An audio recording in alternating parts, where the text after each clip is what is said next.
But it's the only way you're ever gonna learn. You look back and it's all in the past. I'm dwelling on the thoughts I cannot say to you. If I don't say the words, then maybe it's not true. And it feels alright. Good evening, welcome along to NUFC Matters with me, Steve Wraith. I'll plonk myself in the middle of these two legends, Stu Penman and Mitch. Good evening, lads. Evening, Steve. How are you? And yeah, I'm okay, lads. R.I.P. Glenn, Mitch has underneath there, and that's Glenn Ashcroft, God bless him, from True Faith. Somebody who we all knew has passed away. The sad news was relayed via his Twitter account by one of his relatives. I think it was his sister today. We might not always speak about the different fanzines and podcasts on here, but when something like that happens, I think it's only right to pay our respect. So this episode is dedicated to somebody who was a big foot soldier, a good foot soldier of Newcastle United, and he will be missed, sadly, by the Toon Army. So God bless you, Glenn. Rest in peace, mate. I'm sure you want to, say something, Mitch. Look, I'll add to that the amount of work you did for the Sir Bobby Robson Foundation as well, with his good friend Liz Love. And in the amount of times I used to see them together in the Irish Centre, you always have a memory of a place attached to people. You know you're going to see them there. You know you're going to have a good big crack with them there. And he did a lot for True Faith, obviously. And I think he'll be a huge miss for them. And it leaves a hole in the fan base again. I don't like this getting old shit. It's not good. Don't like it at all. You lose people along the way that you sometimes way too soon, and that's another one gone way too soon for me. Yeah, Stu, it is sad, isn't it? It's another sad passing this year. I never had the good fortune of meeting Glenn, but I was aware of his work, and probably just like what Mitch said, it's sad when you lose someone who's renowned and basically a huge dedicated follower of Newcastle United, and it's a big part of all our lives. So when someone does part, it does touch you a bit like that, thinking, as Mitch says, when he's saying, he doesn't like this getting old, but you keep getting old, mate. That's what we need to be doing. So the idea the fact that Glenn's passed, me thoughts go out to his family and his friends, and the people who knew him far better than me, and me rest in peace. Yeah, me rest in peace. As I say, this episode is dedicated to Glenn Ashcroft. We've had a few tweets today, chaps. Normally, I'll send out some notes for you guys, or you'll send me some notes about what we're going to talk about. And quite a few coming in, it has to be said. This one came in from Dedi Al-Ramayan. Prior to the Amigos, we didn't have time to talk about it on there. Professionals, please. The debt that Spurs carry, is it underwritten by Joe Lewis? And if it is, could creditors call it in with an inevitable Levy out situation? And that ties in, I guess, with a new potential owner being linked. Was it Jay-Z today, Stu? Yes. Was linked with the takeover at Newcastle. I've got to be honest, there's an early tweet in the week there from Mitch with his little phrase which he mentioned earlier. Yeah. What do you make of all of that? Well, Go on, Stu. I was going to say, well, all I said is I think Jay-Z, I really can't say that. That's why I was laughing. But Lewis himself, with the Edict Group that he owns, he is still the owner, chairman, etc. of Tottenham, but he's very easily just to be able to hide it or pass it into trust or pass it on to someone else within his family. So Tottenham shouldn't be duly worried. But at the same time, it's the stigma and the embarrassment that comes with it, isn't it?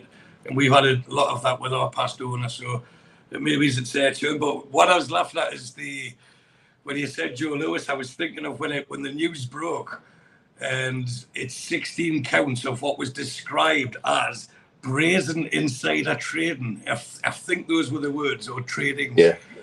Right, but then it goes on to say, well, he told family members, he told his pilots, he told his romantic partners. The guy's 86-year-old. He's a billionaire several times over. And I was just thinking with these romantic partners, why don't you just pay them? You've got enough money for it. You don't have to give them tips saying, go and buy into this or buy into that. The people he should have been giving the tips off to me should have been Pfizer for all the Viagra they've obviously supplied them. I mean, at 86, he's got several romantic partners. You've got to say fair play to him. But on a serious note, I think the prosecutors must feel like they've got a very strong case to the way it was worded. So I don't think he's going to get out of that. But whether they give him jail time or I think you could probably lose some companies and be fined heavily. But at his age, 86, would they give him proper porridge? Probably not. He'd probably just be in one of Trump's golf houses somewhere and have to stay inside there. So it shows it goes on, and it shows that all the fingers are pointing at us, and the old saying is people in glass houses shouldn't throw stones. So it's nice it's not us with the negative headlines about our owners for a change. Okay, Mitch, your views on this? But exactly that what Kev's saying. Apparently 2 years ago, the direct control of Spurs was put into a trust, and so Lewis is not named as a person of direct control anymore. It's still his trust, and he still has associations and links. And I think the only question that could come into play was if some of those dealings were done during a time when he was a person of significant control. Could action be taken retrospectively, or would action be taken retrospectively by the Premier League? I think we know the answer on that, given the way they've handled Everton, Man City, Chelsea. I think we know the answer. So I don't think it is actually going to directly affect Spurs in that respect. I think Spurs have got more problems to worry about balancing the books and servicing this massive debt that they have. And I think one of those things will be the sale of Harry Kane. I can't see him not being sold this summer, because he's a saleable asset. He's the only one they'll get a lot of money for, and they've got some book balancing to be doing. Gary says, quite ironic that Stu mentions Viagra being an erection specialist here. Unbelievable, Jeff. Okay, I did say there's been a few other messages. This one was a great one about the fan zone. Question for the professionals regarding the fan zone. When the club says it's a temporary zone, do you lads think it could be that they plan to extend the Gallowgate in the not too distant future, and a more permanent proper zone would be part of any future expansion? We touched on this a little bit on last week's professionals and on the Amigos 2 weeks ago, but I would say that probably is the case, isn't it? But we've got to wait till the plans come out, Stu. Yeah, I think they're just doing something. And this is why I questioned it last week regarding the weather and things like that. It has to be temporary, because if they are going to expand the Gallowgate, then that has to be incorporated into it. But I still think, and I'm sure we'll touch on it later, that the end game is going to be a new stadium, and then we'll have a fantastic and unrivaled fan zone. But at this stage, putting something there is showing that they are doing something, and it's another positive. So although I sounded quite critical of it last week, I was looking at it more from a realistic perspective, thinking if it's November, which is traditionally very windy and biting cold winds, or February when it's snowing, do you really want to stand outside for 3 hours hoying beer down your neck, and just for the chance to watch a game live? And if you're going to cover it, you've got all these health and safety issues to take into consideration if it's temporary as well. So that's for them to work out. In anything that they do towards getting fans together who can't get in the ground, they might make it members only, or members get a discount or something like that, which hasn't been touched on yet. Then that's going to be a benefit as well. So for this, I think it's just a case of wait and see, and we'll see what happens when it's actually up and running. They said November, didn't they? They said it would be ready for November. Yeah. So that'll be the time to judge it, I would say. Steve Middleman says new stadium probably 10 years down the line, Mitch. I think you'd be surprised, because I think that's our consensus of opinion is that they're going to have to, if they carry on in the same vein, they're going to have to look at potentially getting a new stadium. The fact they've been at pains to say temporary is quite, to me, significant. That they are Navy's in the process of exploring options for staying at St James's and expanding, and therefore including the fan zone within that expansion, or are they looking at other options where a fan zone would be included in part of any new development. One thing for sure, looking at the proposal with Stack that has been kicked around, again, when you come to listen to the chairman saying we want to be number one, and what people in Saudi think of as world-class facilities and customer service, something like Stack is very much not that. And I think wouldn't be in the vision longer term. They've been at pains to say it's a temporary fan zone, so that tells me they're looking probably at all sorts of options at the moment. Or is it a case of other considering multiple fan zones dotted around the city, not necessarily within the ground, and therefore you could build bespoke facilities dotted in different parts of the city to give people the same kind of experience on a match day. I think whatever the end result is, it'll be something genuinely to be proud of.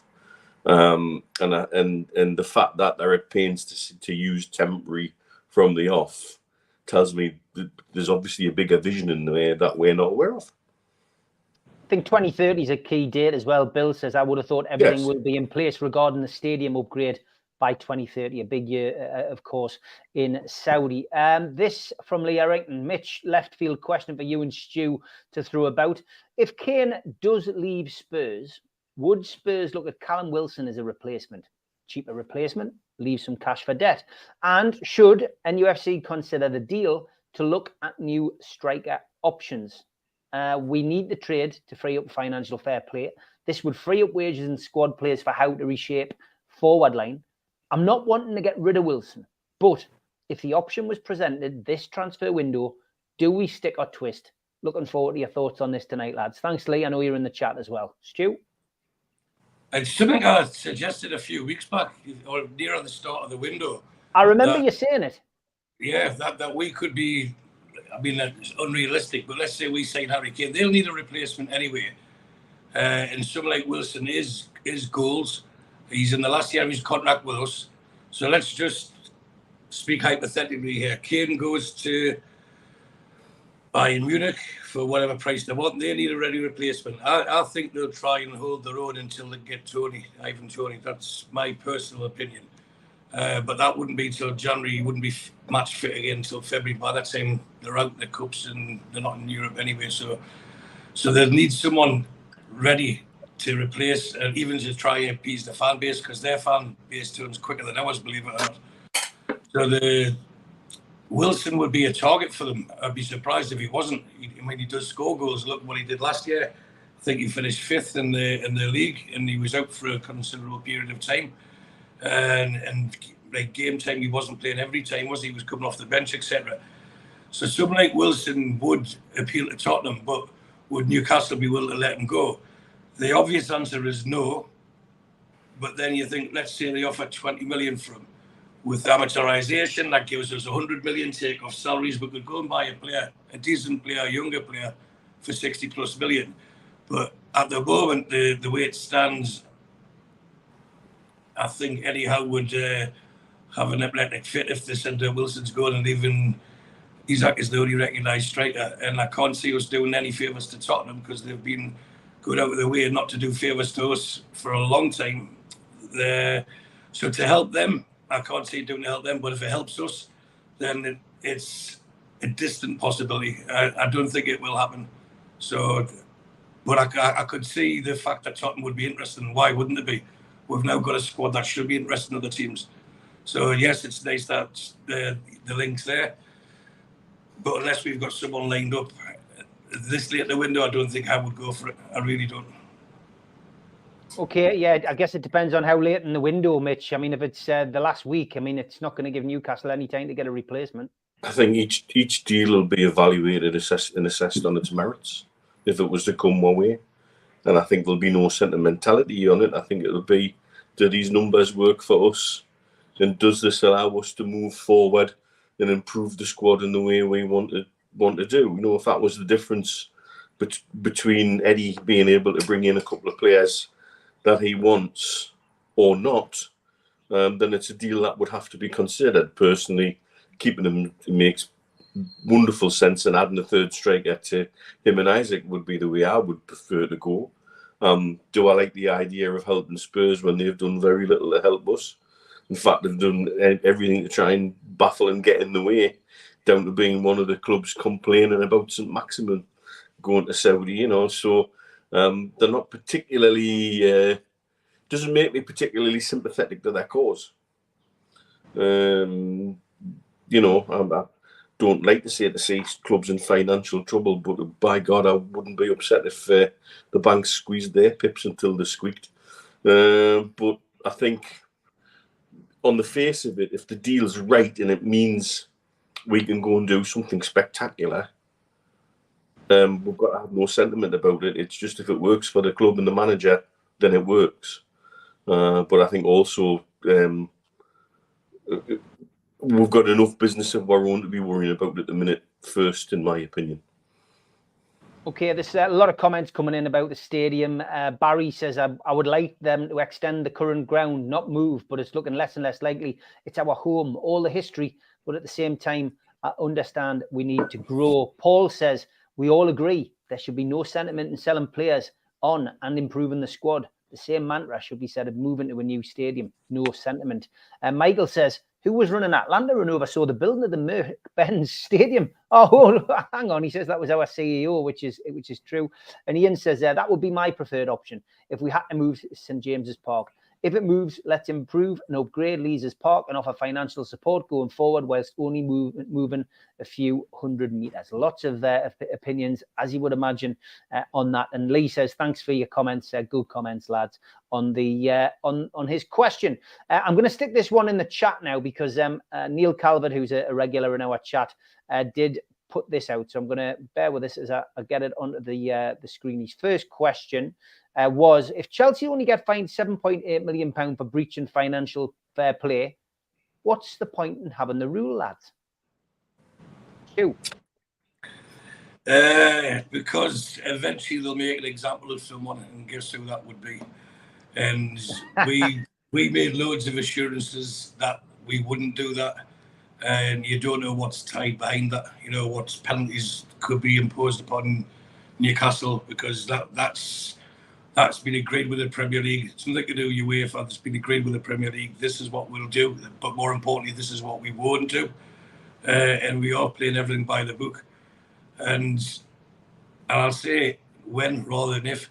When we win something, I'd rather have won something by playing by the rules than having to cheat as other teams have. But I agree with the question, though. So you're getting fined 8.6, and that's not for last season. That's for going back a few years. And just like Man City, eventually they'll delay it to a point where there's an apathy within the people viewing it. Just get it over with. Just give some sort of punishment, slap on the wrist, and it won't. Whether it's in the next season, 3 years' time, they'll be talking about something that happened 15 years ago for Manchester City, and it becomes irrelevant. The time changes it, and with Chelsea, it's probably the similar. They've took it just like Juventus took theirs because it suits them to take it. And if they contested it, it could have got bigger. But maybe it's the following season or what's happened last season with Chelsea that could create a bigger snowball effect. So say, look, we're playing ball here, and now we're trying to fix it. So yes, we'll pay that fine. That fine's it's nothing to them, is it? It's one of their players' salaries that they've just got rid of for the year. It's probably what they were paid in Mason Mount in wages. So they can accept that, they can swallow that, but we couldn't. And this is how intricate and delicate it is for Newcastle at the moment with the balancing of the financial fair play, because we started with nothing. So we've had to have go into debt or deficits on the balance sheet to eventually create it on the plus side. So we couldn't take an 8.6 million fine when that money would be far better served going towards a player's salary or towards a player's transfer, like 1 year of a £40 million transfer. So, yeah, I agree. What is the point? And I understand why people are saying, what's the point? But we don't make the rules. What we've got to do is make sure that we play by them. And I genuinely believe that we will do that. Yeah, Mitch, this financial fair play is becoming a farce, but I've got to be honest, I agree with you. If Newcastle set 1 foot wrong, They'll be all over us like a rash, won't they? Of course they will. And I think I think this is a fair point to make. These are UEFA-based fines rather than Premier League fines. And the other thing you have to take into account, UEFA worked these punishments out with the involvement of the clubs themselves. It's like somebody being taken to court for burglary and then being asked, "Well, would you like to do 18 months or 12 months?" And that's the level of involvement that Chelsea and Juventus had in working out what their punishment was going to be. Aye, you know, and so and Chelsea can play the change of ownership, distress card, and it suits Juventus because it means they don't have to piddle about in a European competition they don't want to be involved with anyway. And so it's nice that they can take that so-called slap on the wrist and build for this coming season the way they took that deduction of places in the Serie A on the chin because it suited them. It just suited them. And so I think that's the other thing we'll have to remember. It's a UEFA thing, and they've proved to be paper tigers again and again and again. But again, we have to be mindful. We have this ongoing microscope. I see the debate at the minute about the fee for Saint-Maximin between my fans and people saying, "Oh, that's a terrible amount. 20 million, 30 million. How much is it?" If you noticed on the official website release saying goodbye to him, it's undisclosed. Yeah. And I think you'll notice as well, it suits the club to tell journalists 20 million, 30 million, whatever it is. We'll only really tell you know what it is, mate. It's 20 or 30 million more than anyone else offered for him. Yes, that's very true. But then if you look at what that might eventually be with add-ons, we'll only know once all the accounts come through. And if those add-ons are staged over time, we could only really know what the full fee was in 3 years' time. So don't stress about it. As long as the club are happy, and the club are now saying we don't have to sell anybody else to buy. That's that's official statement effectively. So I think this is where we are being cute with playing the game as well. We've learned very quickly that everything we do has this microscopic level of being pulled over by journalists and fans. One Arsenal so-called bloody, and another one of these talking head mouthpieces that just basically open his mouth and spew shite was saying about, "Oh well, if that's the case, then they should be balancing other Saudi transfers against Newcastle." I said, "Hey, right, great then. How about then we'll balance the wealth of PAF off against the other side? We'll be fine for FFP. Thanks, you numpty. Just bloody hell. It's ridiculous." But while Saudi are disrupting football generally, we are seen to be part of that, and we've got to keep our noses very, very clean about on the surface. But what we're doing, they've already used the words creative. And that tells me they know what the loopholes and the ways around these things are, and they're going to do their best to do it. But again, if it's done, it's legal and it's right and it's proper, and that's the way to do stuff. And we don't have to stress so much about that. Just let everybody else getting on making noise in the background, and we just get on doing what we've got to do. You see, Mitch, the fee, as you said, is undisclosed, right? But then you have people saying it's 20. I've seen 23. I've seen 30. So nobody knows exactly what it is. But for sure, as you said, we have probably the smartest accountants in the world working for our owners. And it'll be, I can see it being staggered. Like, let's say it is 20 for the benefit of this exercise. And once he's finished the season, you get another 5 million. They don't have to win anything. You get 5 million for that. 5 million for finishing the second season. And if he plays X amount of games, there'll be another 5 million. But all this is undisclosed. That's why it stays undisclosed, because they don't want anyone to know what's in it. But more importantly, the figure was paid up front. Whatever figure it was paid up front, which gives us a big boost in our balance sheets. But apparently it was meant to be announced on Monday, and it took till the end of this week to get announced, because it took customs 4 days to go through all the bandages in these suitcases to see what he was hiding. But as it happened, it was just false injury. So that's just me being a bit facetious and naughty. But don't, because you'll upset Trulls, and Trulls was the biggest ASM fan on this panel in the chat. And she says, leave ASM. He says, Trull says, leave ASM alone. Maxie's gone now. No, he's gone, and so is Darlow. We should be talking about Darlow, who had a fantastic season, well, at least half a season for us, made some great saves under Steve Bruce. But there's a word that's not familiar with you or me, Steve. They're both fringe players, and that's the top and bottom of it. And someone of Maximin's talent or ability should be looking for more than being on the outskirts or an impact player, possibly 10, 15 minutes every other game. And he deserves better than that. So hopefully he goes, well, he does go with, I'm sure, the vast majority of the fans' blessings.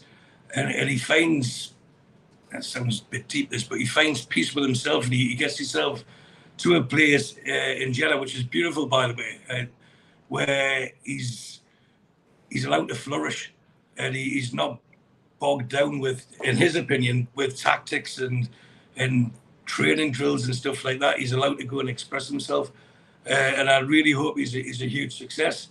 For one reason, what I was talking about, these undisclosed add-ons will surely be related to his success and the amount of times he plays, and for sure they'll do it right, and I can guarantee you he'll stay there for 2 years. Because if you stay in Saudi for 2 years, all your money becomes tax-free. So wherever he moves after that, he won't have to pay the tax on it because he was a resident there for 2 years. So I can absolutely certain all these players that went to Saudi, unless they're already mega wealthy, which some of them are, they'll stay there for at least 2 years. Even if they take loans elsewhere, they'll stay on the books with the club they're contracted to for those 2 full years. As in Henderson and Gerrard, they'll definitely be staying. And I think both of them, because it's just across the bridge from Bahrain, where those two are, Felix and Demamid's, just across the causeway. So I can see them actually living in Bahrain and then commuting for training and commuting for games. But I went off on a tangent there. You did, I can't even remember the question. But what I can see is we're nearly halfway through the show, and I get wrong if I don't do the ad. So here we go. A big thanks to all our sponsors, Skips and Bins. You can find them at skipsandbins.com or telephone 0800 25 45 25 3. Email inquiries at skipsandbins.com. Website skipsandbins.com. Easy contract free and pay-as-you-go waste collection. Big thanks to Mr. Vicky's Sauces Handmade in Cumbria. You can order them from their website, mrvickys.co.uk, or by telephoning 01768 210 102. A big thanks also to New Workwear. You can find them at newworkwear.com. They're an agile and dedicated workwear provider. Welcome back as well to United Travel. They are a UK coaches firm, and they are based in the Northeast. They've got 2024 tours, and you can contact them on 01670 632 460 or mobile 0791 666 4174. Email info@unitedgrouptravel.com, and they've got a website which is unitedgrouptravel.com. There's no strangers on their tours, just people you haven't met yet. Big thanks to them for their sponsorship. Big thanks as well to Media Arts, and they supply all the video technology. If you want to become a member and get a cup, a pen, a membership card, and a scarf, then get your smartphone and put it over this QR code. It will take you straight to the membership pack. It's a £25 one-off fee. You can also go to NUFC Matters website and search membership pack to book today. If you want to help the channel, then subscribe to it by hitting the subscribe button. Hit the thumb up under the video to like the video, and click share to share to your other social media. We're also available as a podcast on iTunes, Spotify, and other podcast providers. Don't forget, we help the food bank on this channel. If you want to do so virtually, go to nufcfansfoodbank.co.uk and make a donation today. The Alan Shearer raffle is back on. 150 tickets, £1 a ticket. win a limited edition signed Alan Shearer ball. Enter today at NUFCmatters.com. No, it's not 90 minutes tonight because I've been doing podcasts all day, to be honest, and I've got to go off at 7 o'clock. We might make it maybe 5 past, 10 past, and there's going to be a couple of other things coming up on the channel over the next couple of weeks as well. But I can't do 90 minutes tonight. But we will, don't worry, throughout the season, we will endeavour to give you 90 minutes on this show. I'm just trying to find the other question that, there it is, that Neil sent in. Any updates on transfers? Any whispers? Links today, Hayden and Manquillo joining Celta Vigo on loan, wages off the bill. Well, let's tie all this together. ASM's gone, we've discussed that. Darlow's gone, we've mentioned that. Mitch, I'll come to you because Stu was there last on the mic, if you like. Any whispers that you've heard, mate? Not a lot at the minute. I've heard potential suggestions that Manquillo's looking to go possibly back to Spain. And that Ashby could be off this to Swansea, I think, was interested in Ashby. Mm-hmm. And anybody worrying about that leaving will short at right back. Still forgetting that Kraft's coming back from injury and he'll be ready for the start of the season by the looks of things. You know, it's sort of we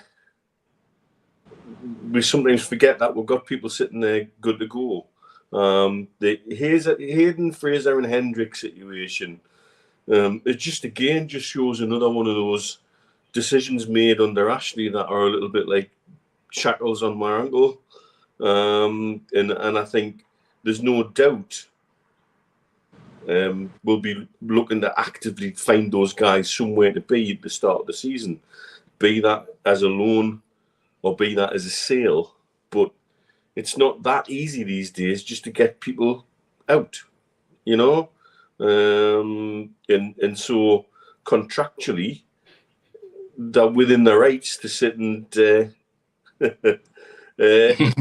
sit on a contract and take the money. We had that with the French lad that hardly played, and so it wouldn't savvy it, and so it wouldn't be the first time. For me, I think the solution, we can't just pay them off either because that does hit FFP in one hit. Payoffs cannot be amortized like transfers can be, which is a shame because I think if they could pay them off, I think they would. And I think it's finding ways to help an exit for those players. No doubt, even if they do go somewhere permanently, we'll end up picking up part of their wages for a period of time. And as frustrating as that is, whatever creative solution can be found, I'm sure will be. Yeah. It'll show it plus on the books, won't it? Even if they're paying half the wages, it's half less than what we'd have to pay. But it does look like now the focus is on getting people out. But one of the conferences Eddie Howe did after one of the games, I think it might be in the Chelsea game, he was asked about incomings and he used the phrase twice, we're halfway through the transfer window. And yes, I'd like another couple in because he's already got the 2 in.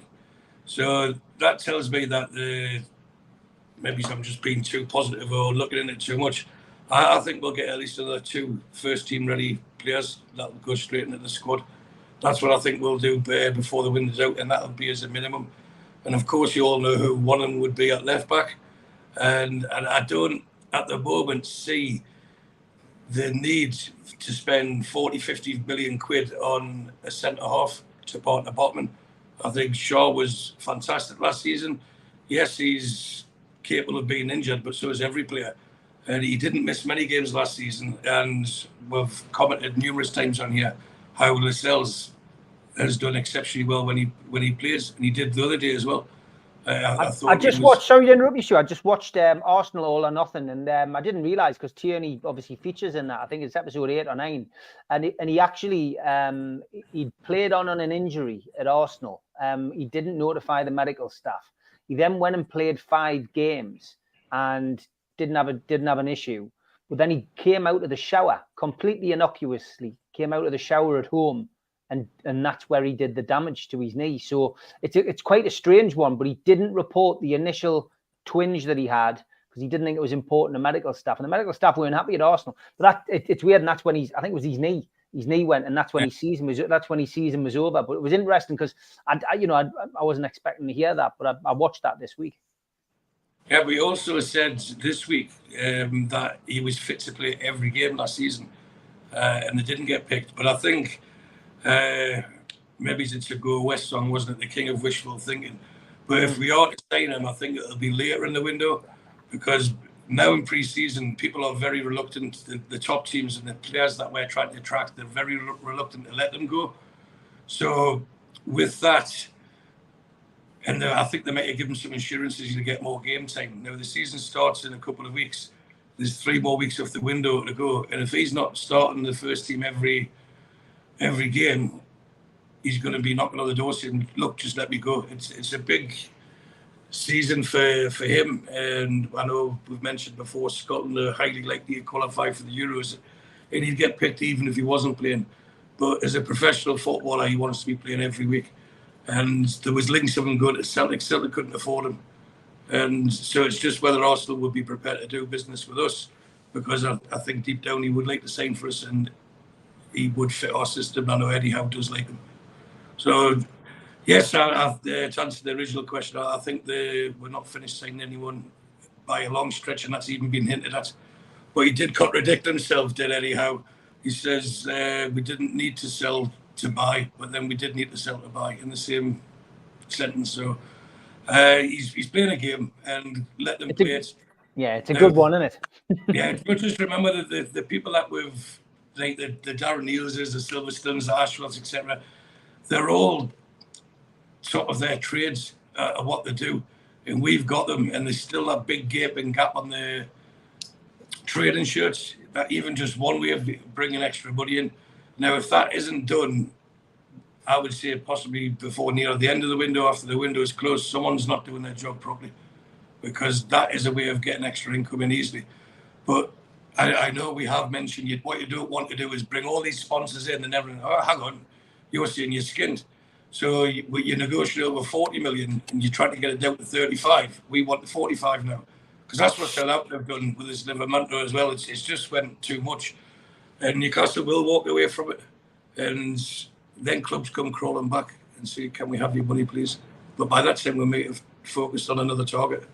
So it's a game of poker, and hopefully we've got the more experienced players on the table playing their hand for us. Yep. Tell says, on a positive note, how good are the young players we've got in the squad? Anderson, Miley, Murphy. Exciting times. Tell, you're right, mate. It's positive. Michael, if this had been a tweet, it could have been in contention for tweet of the week. He says, I get the ASM's decision. He's looking forward to playing Al Nassr, Al Hilal, Al Pacino, Al Bundy, Al Gore, Al Jolson, Al Murray, Al Capone, and you can call me Al by Paul Simon. Very good, Michael. Very good. Kev asks a positional question, I guess. He says, do any of you lads think a holding midfielder should have been targeted? Thurman, for example. I do think we look leaky in midfield without a Longstaff type in the team. All of our midfielders are attacking. Mitch, I mean, midfield is a strong asset. We've and I guess until we know what formation he's going to play, we don't really know, do we? Don't know the answer to that. We can all speculate. And I'm seeing people getting jumpy again and went in the bed. Oh, we need to act now. People are signing my targets. And do you know what? We cannot have everything immediately. They're working on deals all over the place. And sure as eggs, Ashford didn't rock off to the US and not take his phone and not take his laptop. He wasn't on a jolly like I suspect some were, but I don't think he would be. There's a few other teams in America as well, though, wasn't there? Aye. And so for me, we need to just stay that little bit chill. Come and have a conversation with me about the squad when the transfer window is closed. Yes, in an ideal world, we'd like all our business done in the first few weeks. Doesn't work like that. We've also said that we're going to be opportunistic in the window. And being opportunistic means being flexible and able to do deals right up to the last minute. We don't have to have everybody signed before the opening day. We've got enough of the squad. There's players who haven't even taken part in pre-season yet who have to come back into that squad and who will be rightly fighting their way into that squad. some dumbass reporter asked Eddie after one of the games through the week, have you chosen your side for Aston Villa yet? I think his reply rather politely was, not in your dreams. It's like, what? He doesn't, but what he was very astute to say, because this is an interesting message to give to the squad. People may come into my eye in the last couple of weeks before the opening day and make themselves into attention. And there's examples in that squad like Murphy, who last season, once he got his chance, he made such a fantastic case for not losing his place in the starting lineup. And the more he kept that place, the better he looked. And everybody's already raving about Miley and Anderson. I thought Anderson's put about 3 or 4 kilos of bulk on, but proper bulk. Not my bulk. He's not been on the beer with me, I can promise you that. He's been in the bloody gym, and he looks better for it. He looks fitter. To do what he did at the end of that Brighton game, that's the difference between a world-class player and an ordinary player. Can you be at 100% to the 94th minute? And the fractions of that are fractions of 1%. There's not that much difference, but there is a difference. And if he's been prepared to put that work in the close season, and he's come back like that, and he's come back hungry, again, because he knows if he lays his market down to the manager won't just blankly say no and turn to one of his favourites, the way Bruce would, for example. He knows he's got a chance of starting to forcing his way into that lineup. The willingness of players to play in slightly different roles, Anderson being one of them. You could count Willock, Joe Linton in that. They're quite happy to interchange and play different roles within that setup. Why? Because they want 90 minutes on that pitch. And so for me, I think I'm not too stressed about transfers at the minute and about who's bringing in what. I know what I would like to see brought in, but equally I'm not the one picking the team and planning for the Premier League and Champions League seasons, and that's Eddie Howe. He knows what he wants in. Now, if he is failed by the recruitment team at the end of the transfer window, I'm quite sure he will be, even if it's in a cryptic way, keen to let people know. But I'm also quite keen to suggest that I don't think the recruitment team will fail Eddie Howe at the end of the window. And let's have a sensible conversation about the squad when the window's closed. Having it now, it's still Championship manager territory. We're plucking names out of the air. I don't know who the targets are. I don't think anybody knows who the targets really are.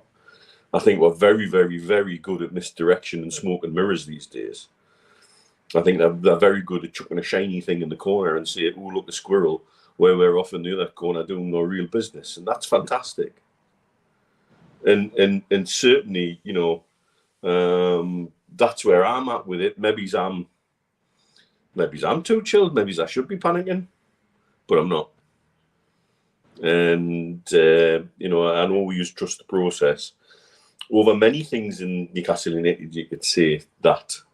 But one thing I'm very much sure we can trust the process of is recruitment and building that squad, and Eddie's Howe ability to get the best out of that squad.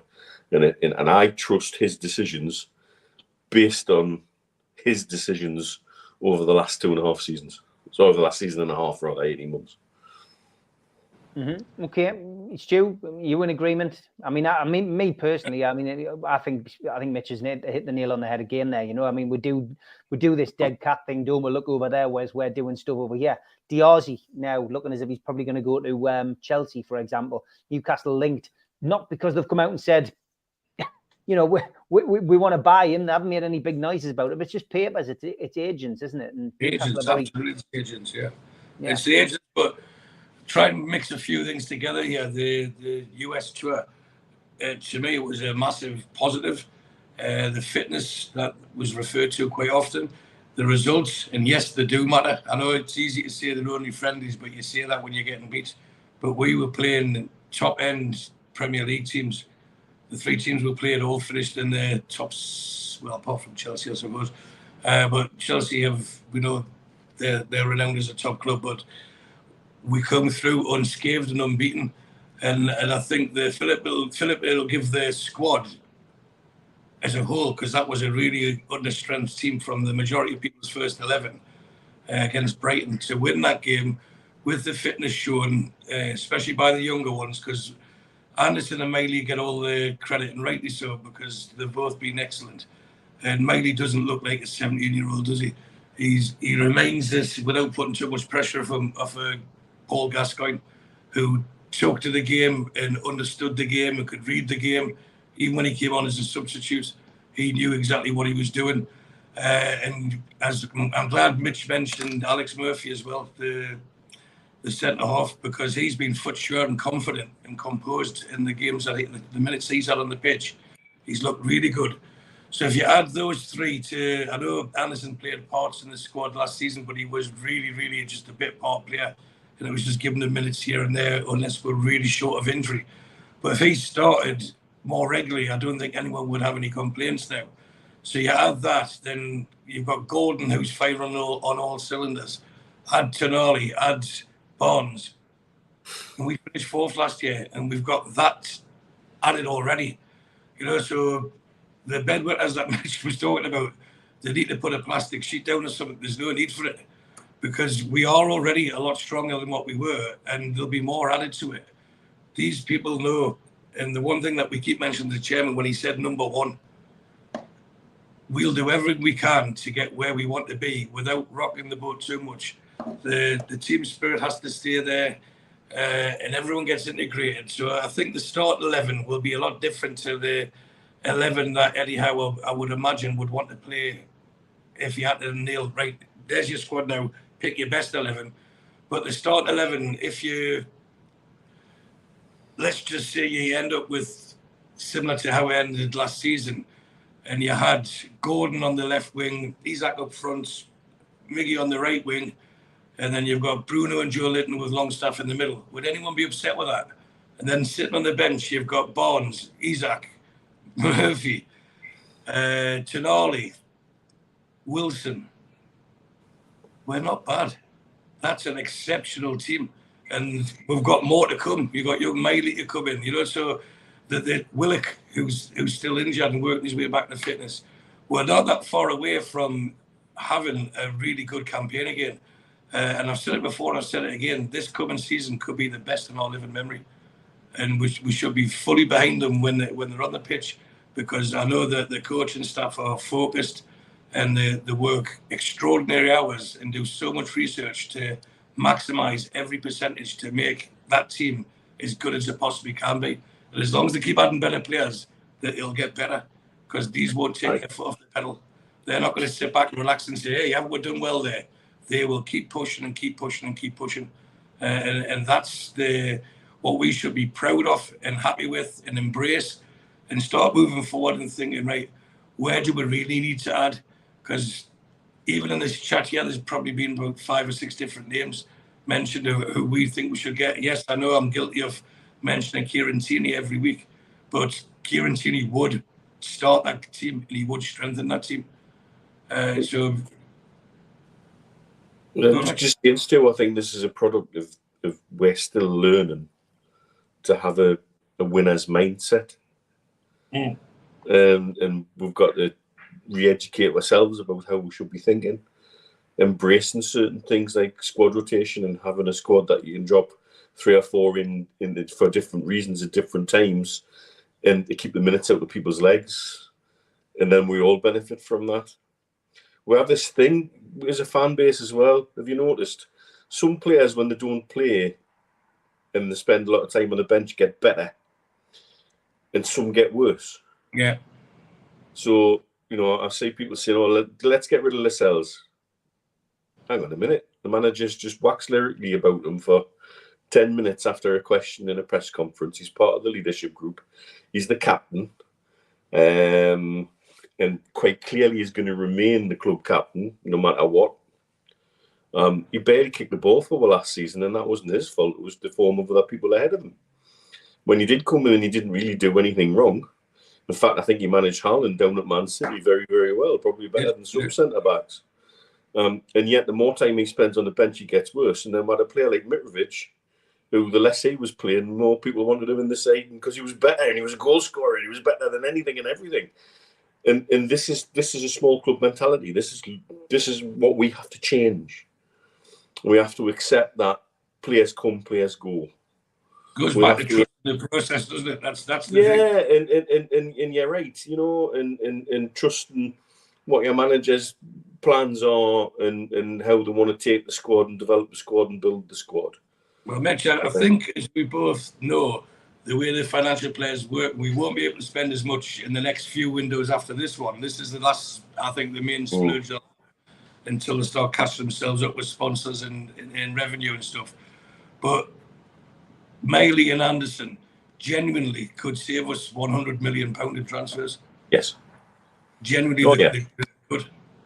And that's where Ashworth will excel by bringing these younger people in, like Alex Murphy's. He could be. They'll give him game time in the League Cups and stuff like that. I'm certain of it. But he's not Premier League ready yet, but he'll get his chances. But give him 2 years, he could be the answer to replace Shaw. We don't know yet, but whatever happens, his value is going to be higher. Interesting stuff. Lots of comments coming in the chat, and we've got a question from Tom Dixon. He says, do you think we'll go in for a striker just in case Wilson does get injured, because we've only got Gordon and Isak? He says, I mean, is a striker a priority in this window, Mitch? I'd like to see one in. I'd like to see somebody we could develop who, again, what I would like to see is somebody with a different skill set to Isaac and a different skill set to Wilson, who offers something different, because that's where I think we got found out a little bit last season, was sometimes we didn't have enough alternatives from the bench. We were changing like for like, and so maybe's a younger, what you would think of, consider a traditional target man, like a younger, better version of Chris Wood, maybe. Yeah, I'd say that we had Chris Wood doing that. Yeah, exactly. So somebody like that, I think, would add a balance and a blend to the squad and would make sense. And he doesn't have to be ready. He doesn't have to be the finished article. Could even be just a young prospect. But that's the kind of player I think I'd like to see in terms of, do we need another striker? Yes, that would be my answer. Okay. What about you, Stu? I don't think it's a priority because we don't play 2 up front. We play 1. And I would say for the last half of the season, or certainly after the cup final, they managed the minutes well between, they rotated them, didn't it? The Wilsons and Isaacs. So it had to let teams guessing as well. What do you think? Right, Wilson, he scored twice. He's about to start. He didn't. And then he'd come and score 2 again. He's about to start and he didn't. And then he didn't score. Then he did start and Isak got rested. So I'm with Mitch on the fact they could do with something just to mix it up a bit. Somebody to take the workload off. But Gordon showed in the Euros, in the 21 Euros, that he's capable of being something different in that role as well. So yeah. I don't think it's a priority, but yes, we all want every position strengthened. But I think there's 2 positions that stand out to the untrained eye, as we are on the fan base, or where we'd rather, if we had to sign 2, think who would be a left back and a covering centre half. Those would be my 2 priorities. Right, okay. Gaz says, great stuff again, lads. And Stu, you're right, the USA trip has been excellent. But do you not think selling merchandise at the ground is a massive bollock drop, he says, where the other clubs could? Again, this comes down to Castori, I think, Mitch. Our merchandising is, to not to put too point of a word on, an absolute clusterfuck. Like I told you all on Amigos, that me getting a shirt out here via Noon, but not via Noon's own stock, but via a company that Noon own, and their stock. Huh? You know, that's just nuts. It doesn't make any sense at all. It's quite clear whatever kind of relationship we have with Castori needs fixed, and it needs fixed fast. And that's the kind of thing Darren Eales should be all over for me right now, because surely that's got to hinder us in terms of FFP. Also, we want to make international fans. We want to increase the international fan base. Well, here's the shirt I bought when I went to see Newcastle versus Brighton. Well, I bought a Brighton one because I couldn't get a Newcastle one. So I'm a Brighton fan now. Yeah, own goal. Well done. Because that's, and whoever that's on, don't care if it's all Pistorius' fault. It's our badge. It's our problem. Newcastle United, you need to fix it. And if you could get somebody from the club shop to bother their arse to go and put the 2 items I bought 8 days ago into a package with DHL and actually send the bloody thing that you've taken me money for, I'd quite like you to do that for us as well while I'm on, please. Lots of people saying we should pay off Castoria. It's not as easy as that. There's clearly something in the small print. We've been led to believe it. We've heard the rumours that it's just not worth Newcastle's time to even try and do that, because there's a caveat attached to it, allegedly. And if that's the case, it's just Newcastle are just going to have to see this contract out. It's whoever. Well, obviously we know who signed it. It's Ashley who signed it, and the previous owner signed it, whoever on his behalf, and that's the problem. That's the big problem. Pat M asked this question twice, and I'd already saved it once, Pat. So I do keep an eye on the questions. Love the look of the Mercedes-Benz Stadium. Do you and the lads think that this could be the future of St James's Park? Stu, I think we've covered this on more than one occasion. The Saudis don't do second best at it, and they will want that. That's why we said the fan zone, like the stack, it would only be temporary. It's proved to be the case, but they'll go big, won't they? They'll do the best they can. Yeah, I mean, the Mercedes-Benz Stadium did look fantastic, but it had red seats, so I don't think we'll do a copy-paste of it. But I'm going to try and link 2 things quickly. The membership thing, which we talked about last week, and I said it was optional. Just remember that. This leads on to the stadium, believe it or not. But the questions I wanted to ask was not to be answered, but is it emotional blackmail? Is it, what if I get a ticket by having a membership? It's fear of loss. Is it fear of loss? Is it to create extra revenue? Which all of that, that's what it is. But in my personal opinion, to me, it's the groundwork, it's the seed planting for a new stadium where they can cite unprecedented demand for tickets means we as the owners want to keep you as fans happy. And I know you boys want to come. That's why we'll do a temporary fan zone that'll hold another 2,000 or 3,000. That's why we'll make the best fan zone. We will, I think, ultimately, if the clamour and the demand for tickets stays as it is, the new stadium has to be an answer. And I think they will do it, and I think it'll be ready before 2030. And it's just a case of where. And for me, the obvious place should be Lees's Park.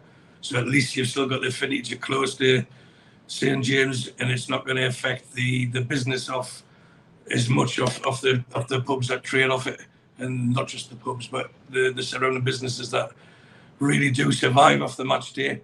But when you say, well, yeah, they're going to lose out by having a fan park that's out of this world and holds 10,000 people, we'll have a stadium that'll hold 15 or 20,000 more. So people, if they still want to go at the Strawberry, if they still want to go at the Bodega, they still can. And if they want to pop into the fans zone when it's ready, they still can, but there'll be more people going. So it'll generate more income. It'll be better for the city, and it'll be better for the team, because we will create more money. And a stadium like I believe they will build, the Mercedes-Benz, there's fantastic stadiums in America, not just for the soccer, but for their football, for their baseball. There's some incredible. Mitch will tell you, like he supports the Chiefs, but there's loads of American football stadiums that are genuinely world class. And at the moment, how many in the UK, although we've got fantastic stadiums here, or stadia, if we're speaking correctly, how many would you say are genuinely world class? I think Tottenham, for one, definitely. But look where that's got them, in a debt that's getting increasing interest and is becoming more and more unserviceable for them. We won't have that problem because we'll be able to pay cash and build a brand new stadium. And they won't, you're right, Steve, they won't settle for second best. They will make it really, it'll be a statement, not just for Newcastle, it'll be a statement for the North. And that will be there. They'll want it to be the best because they know this is one of the reasons they bought Newcastle, because the Premier League's watched worldwide.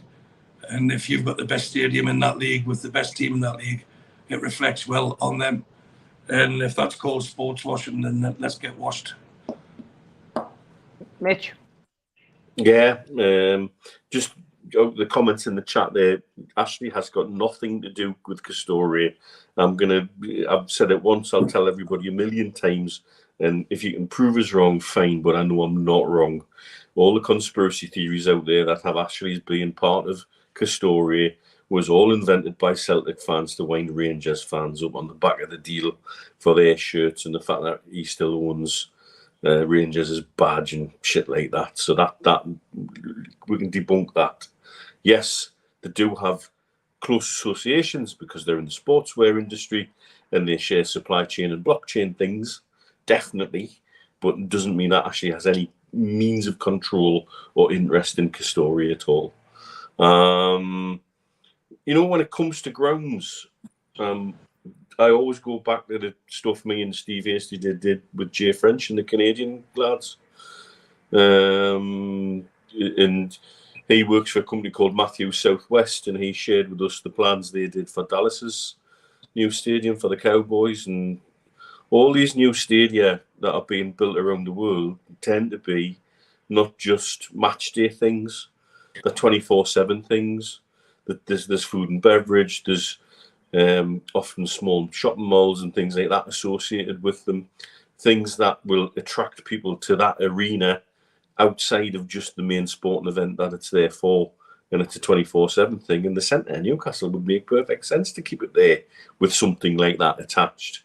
Even on a smaller scale, one of the things that Jay did as part of Matthews Southwest, they were involved with Durham County when they were looking to expand and grow the Riverside before the ECB pulled the plug on them and give them their list of never-ending fines and punishments. And I've still got a copy of the drawings for the Durham Riverside Stadium with the Jumeirah Hotel and Conference Centre in it, with housing associated with it, with a small Riverside shopping mall and a country park and walks around the grounds. And these are the kind of things that are looking to do even on smaller grounds when they're doing new developments. So any new development we have has the likelihood, if it's done with a modern ground in mind, to be something quite special indeed. Yeah, just to finish off tonight, Mitch, let's ask you about this Bruno contract business. I mean, again, stop shitting your pants. He's under contract in Newcastle United for another 2 or 3 years, and we want to keep him. And he's made no mentioning about wanting to leave. And so again, drop the loser's mentality. He'll sign a new contract when it's good and ready, and everything's going to be fine. Stu, agree with that sentiment? Yeah, you've got to. And I think if we keep adding the quantity like Tonali, I think Bruno will be pushing his agent and get this contract signed as quick as possible, because he'd be scared of losing his place in the team. And imagine that we become a team that doesn't need Bruno in it, because that's the direction that we're heading. No one's going to be guaranteed a place in the team. And I think this current season, we can manage him not being in the team if he's injured or suspended, where last season it was patently obvious that we struggled without him. And it shows how everyone's growing. You know, you can't have everyone in the team. People make cases for Longstaff. He's not going to be in the team if Tonali's on top form, if Joe Linton's on top form, if Bruno's on top form. There's your three midfielders. But they all won't start the first game of the season because they're all not fully fit, or anyhow fit, as the phrase goes, or they're not integrated into the team or the plans. So our squad is deeper now than it's been for probably 2 decades. Probably more than that, actually. It's a deep squad where we've now got at least 17 or 18 genuine people who can make cases for being first team starter. We haven't had that. Even last season, there was only about 14, maximum 15 that you think, right, that could be it. And this is where we need to keep pushing. So your likes of your Longstaffs and your Murphys, who had fantastic seasons, but you want them to be your number 23, 24s and 25s in the squad. Then you know you've got a team that'll challenge for the title, and that is capable of winning cups. And that's the way we're going. We just can't do it in 2 or 3 windows, but we can in the next 2 or 3 years. Lads, great stuff, great chat as always. Thanks to everybody in the chat. 560 watching this show live. It's amigos type of figures. That. Thank you very much for your kind words. Thanks for all your support. Thanks for your questions. We will be back with the professionals next Sunday at the earlier time of 10 o'clock in the morning, because Stu is on his way to the UK. Safe trip, fella, and we will look forward to seeing you very, very soon. I'm back 7 o'clock tomorrow night, an hour later, with Fans Forum. So please tune in and listen to the Fans Forum 7 o'clock tomorrow. And if you haven't subbed to the channel, give it a sub now. Take care, lads. Cheers, everyone. Good night, everyone. Thanks for watching. We still do 7 NUFC Matters show a week for free. But if you want to help support NUFC Matters, then there are a few ways of doing it. Hit the like button on each live broadcast and video. This helps the channel grow. Hit the subscribe button and select the all notifications bell so you don't miss a single show. If you want to help us financially, then you can join the channel using this button with the membership starting at $1.99 a month. Or you can drop us a donation in the chat using a super sticker. We're also looking for sponsors. If you'd like your brand advertised on the flyers for the show and featured during the ad break, then email john@nufcmatters.com to arrange today.